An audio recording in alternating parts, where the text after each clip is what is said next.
नदी पार करने की कहानी। गौतम बुद्ध एक बार अपने शिष्यों के साथ यात्रा कर रहे थे।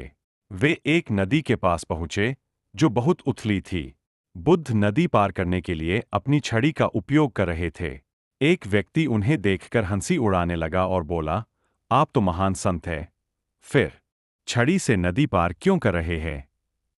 बुद्ध मुस्कराए और उत्तर दिया, जैसे यह नदी पार करने के लिए छड़ी का सहारा ले रहा हूं, वैसे ही जीवन में भी हमें छोटे छोटे साधनों का सहारा लेना पड़ता है। यह केवल एक माध्यम है, उद्देश्य नहीं। यह कहानी यह समझाती है कि साधन का महत्व है, परंतु उद्देश्य और लक्ष्य सबसे अहम है। बुद्ध और कड़वा फल। एक दिन एक व्यक्ति गौतम बुद्ध के पास आया और कहा, आपके बारे में मैंने बहुत बुरा सुना है। आप दूसरों को जो शिक्षा देते हैं वह पूरी तरह गलत है। बुद्ध ने उस व्यक्ति से पूछा, क्या तुम मुझे बुरा फल देना चाहते हो? वह व्यक्ति चौंका और बोला, मैं आपको क्या बुरा फल दूंगा? तब बुद्ध ने उत्तर दिया, जैसे तुम्हारा भेजा हुआ बुरा फल मुझे नहीं पहुंच सकता, वैसे ही तुम्हारा अपमानित विचार मुझ तक नहीं पहुंच सकता। इस कहानी से यह सीखने को मिलता है कि किसी का बुरा बोलना या करना केवल वही व्यक्ति महसूस करता है जिस पर वह कहा गया हो। हमें दूसरों के विचारों और बुराई से प्रभावित नहीं होना चाहिए। सच का महत्व। गौतम बुद्ध ने एक बार अपने शिष्यों से पूछा, अगर तुम्हें कोई झूठ बोले तो क्या तुम उसे तुरंत मान लोगे? शिष्य ने उत्तर दिया, नहीं गुरुजी, हम सत्य की तलाश करेंगे। बुद्ध ने कहा, ठीक है, तो तुम हमेशा सत्य के साथ रहना, क्योंकि सत्य ही तुम्हें शांति और मुक्ति की ओर ले जाएगा। यह कहानी हमें यह सिखाती है कि हमें हमेशा सत्य का पालन करना चाहिए, क्योंकि सत्य में ही जीवन की सच्चाई और शांति छिपी होती है।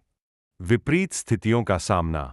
एक दिन बुद्ध के पास एक व्यक्ति आया और बोला, गौतम, जीवन में बहुत कष्ट है, मैं दुखी हूं, मुझे किसी से मदद चाहिए। बुद्ध ने कहा, तुम्हारे दुख का कारण क्या है? व्यक्ति ने उत्तर दिया, मुझे मेरे परिवार, मेरे दोस्तों और मेरे व्यवसाय में समस्याएं आ रही है।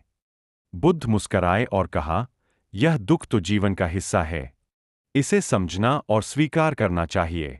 जीवन में सुख और दुख दोनों होते हैं, परंतु जो व्यक्ति अपने दुख को सहन कर सकता है वही सच्चा ज्ञानी होता है। यह कहानी जीवन के उतार चढ़ाव को स्वीकार करने और हर परिस्थिति में संतुलन बनाए रखने की शिक्षा देती है।